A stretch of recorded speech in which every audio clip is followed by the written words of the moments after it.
मैं विरक्त जीवन यापन करना चाहती हूँ, परंतु मेरे माता पिता मुझे विवाह और गृहस्थ जीवन के लिए बोल रहे हैं, परंतु इसका विरक्त प्रश्न जीवन है? के लिए हाँ बच्चा, बात यह है कि माता पिता का जो धर्म है वो अपने धर्म से ही चल रहे हैं। आप तो भगवत मार्ग में, इसलिए प्रणाम है आपकी भावना को। पर आज का जो समय है ना, बच्चे अपने माता पिता की अवहेलना कर रहे हैं, ये बिल्कुल ठीक नहीं। ये हम आपको लेके नहीं बोल रहे, पर बच्चे जो माता पिता की अवहेलना कर रहे हैं तो उनकी दुर्गति भी हो रही है। एक भी बात माता पिता की ना मानकर इधर उधर गंदे आचरणों तो काट के फेंक दिए, जला दिए गए, मार दिए गए। संसार स्वार्थी है, वो माता पिता जैसा प्यार नहीं करता। माता पिता अंदर से चाहते हैं मेरा बच्चा सुखी रहे, जीवन भर सुखी रहे। हाँ, अब जैसे आपकी परमार्थ की बात है, अब हम आपका पक्ष लेंगे कि यदि आपको ब्याह नहीं रुचता तो मत कीजिए, पर आप माता पिता के अनुकूल रहिए, माता पिता की नज़र में रहिए, माता पिता के साथ रहिए। क्योंकि स्त्री शरीर में मतलब बहुत सुव्यवस्था की आवश्यकता है। ये जो हम लोग असावधान, जैसे 100 का नोट या 5,000 का जो भी चलते हो नोट, 2,000 आप इसे रोड में छोड़ दीजिए, कोई ऐसा नहीं जिसका मन न चल जाए, क्योंकि वो संपत्ति दिखाई देती है। ऐसे शास्त्रों ने कहा है कि आकर्षणकारी जो भी हमारे, जैसे सोना चांदी रुपया पैसा खान पान, ये सब सामग्री आकर्षणकारी है। ऐसे शरीर भी परस्पर आकर्षणकारी, परस्पर आकर्षणकारी। तो मुझे शास्त्र सम्मत बात ये लगती है कि बच्चों को सदैव अपने बड़ों के शासन में रहना चाहिए। अगर वो शासन नहीं स्वीकार करेंगे तो अभी बच्चे हैं, वो प्रमाद स्थिति में ऐसे गलत काम कर बैठेंगे जिनका उनको जीवन में बहुत बड़ा दंड भोगना पड़ेगा। आजकल के बच्चे इस बातों को समझ नहीं रहे, आधुनिकता को स्वीकार कर रहे हैं। माता पिता को तो, अब माता पिता क्या करें, शांत हो जाते हैं। आपका तो भागवतिक मार्ग है, हम आपको नहीं कह रहे, पर प्रायः माता पिता के विरुद्ध आचरण बच्चे कर रहे हैं, बिल्कुल ठीक नहीं है। कोई भी ऐसे कोई राक्षसी प्रवृत्ति के माता पिता होंगे जो अपने बच्चों का अहित करें, नहीं तो प्रायः माता पिता का भाव यही रहता है कि हमारी सोच रहती है कि हम ये चीज खेलें, लेकिन उनको लगता है इसके खेलने में नष्ट हो जाएगा, ठीक नहीं है। तो माता पिता का आदर करें। आप वैराग्य भाव से भगवान मार्ग में चलना चाहते, इसलिए हम सपोर्ट करते हैं कि आप माता पिता की ये बात ना मानो कि ब्याह कर लो। क्योंकि अगर तुम्हारी इच्छा नहीं और तुमने ब्याह किया, ब्याह करने के बाद अगर विरोध वहां हुआ तो परिवार पूरा दुखी रहेगा, तुम भी असंतुष्ट रहोगी। अगर आपकी ब्याह में रुचि नहीं है, अच्छी बात है, पर माता पिता के अनुकूल होकर उनके सानिध्य में, उनकी दृष्टि में रहो और वैराग्य पूर्वक खूब भजन करो, भगवान का कृपा प्रसाद अनुभव करो। पर आज का समय जो है थोड़ा सावधानी का है। हम अपने उन्माद में, वासना के उन्माद में समझ नहीं पाते और ऐसे लोगों से मित्रता कर बैठते हैं जो केवल हमारे शोषण के सिवा और कुछ, उनके अंदर कोई प्यार नहीं, कोई समाज। तभी तो समाचारों में नहीं आता भाई आज यहाँ ऐसा हुआ, वहां मार के फेंक दिया, वहां कोई प्यार करता है? कौन प्यार जानता है?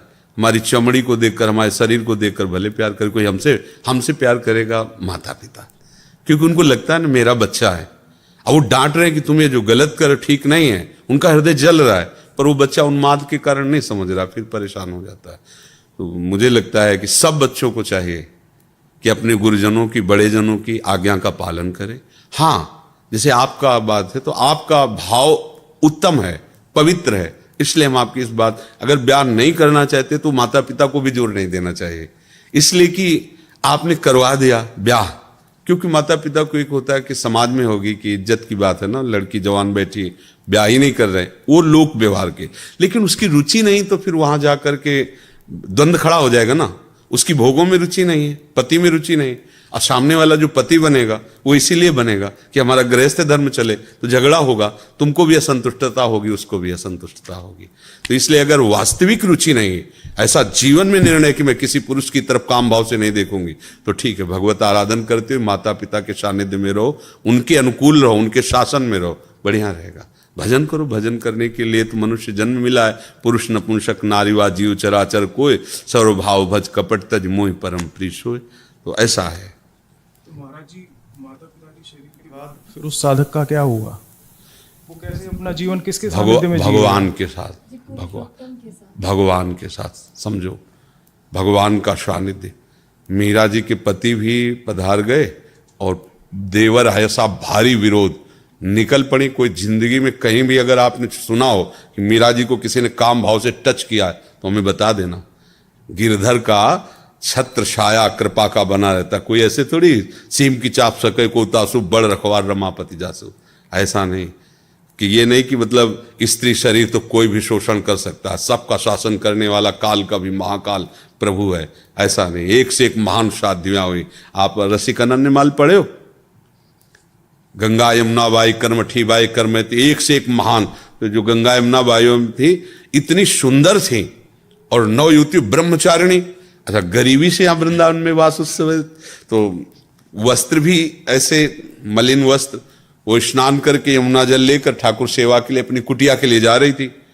वो हसन बेग सो क्या अजीज बेग क्या नाम था उसका, अकबर सम्राट का भांजा था, तो वो आया हुआ था दौड़े पे अपने राजसीले।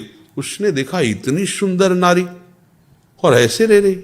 सैनिकों से मतलब जो उनके सलाहकार थे उनसे कहा कि ऐसे इतनी सुंदर, चूंकि भागवतिक सुंदरता होती है ना, और ब्रह्मचारिणी और भजन परायण तो तेज था। बोले इतनी सुंदर और ऐसे रह रही अव्यवस्था में, इनको लाओ ना हमारी सेवा में। बोले सरकार ये आपकी सेवा में आने वाली नहीं है, ये भजन करने वाली विरक्त जन है, अर्थात ये किसी प्रलोभन से नहीं है। और उसका मन बिगड़ गया उनको देख करके।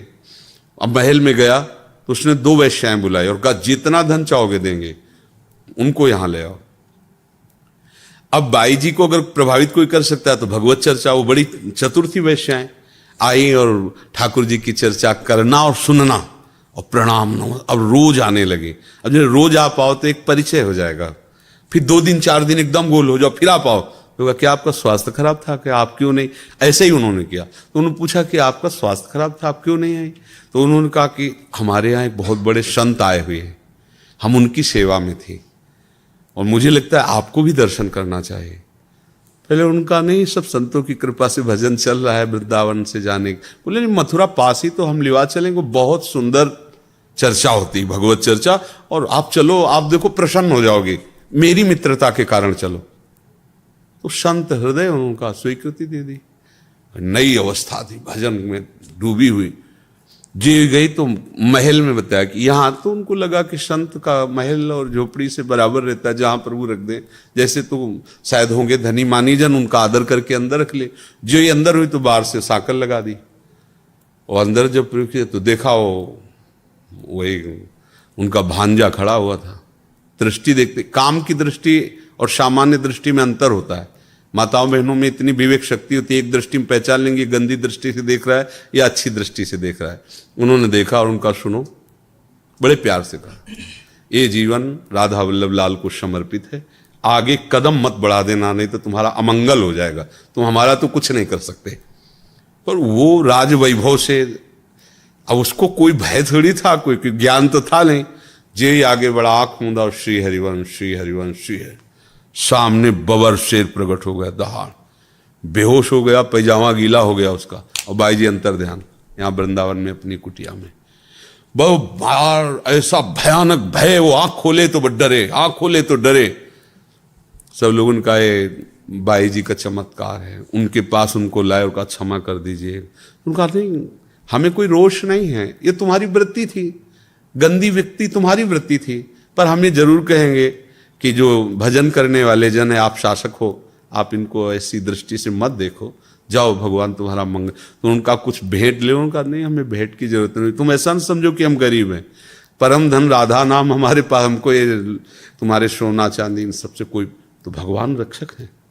ऐसा नहीं, आज तक ऐसा बाहरी दिखावे में हो जाएगा, अगर आप में पूर्ण भगवत निष्ठा है और पूर्ण भगवत, तो ऐसा कोई सीम की चाप सके को तासु बड़ रखवार रमा। 1-2 शास्त्रों हुई है, शास्त्रों। पति विरोध में हो गया मान सिंह के भाई माधव सिंह, श्री रत्नावती जी की, जो भगवत भक्ति में उतरी तो वही विरोध कर दिए, मोड़ मुड़ा के संतों के बीच में बैठ गई, रानी थी। अब तो बड़ी इज्जत की बात, तो जंगली शेर पिंजड़े में बंद करवा करके, और ठीक रानी जहां ठाकुर जी की सेवा कर रही थी वहीं दरवाजे पे छोड़ा गया। वो ऊपर बालकनियों में चढ़े हुए सब वो सैनिक देख रहे थे जो लाए थे सिंह को, और जे ही उनका पिंजरा खोला गया, सिंह दहाड़ कर निकला। तो दासी जो उनकी सेवा में रहती, उनका महारानी शेर।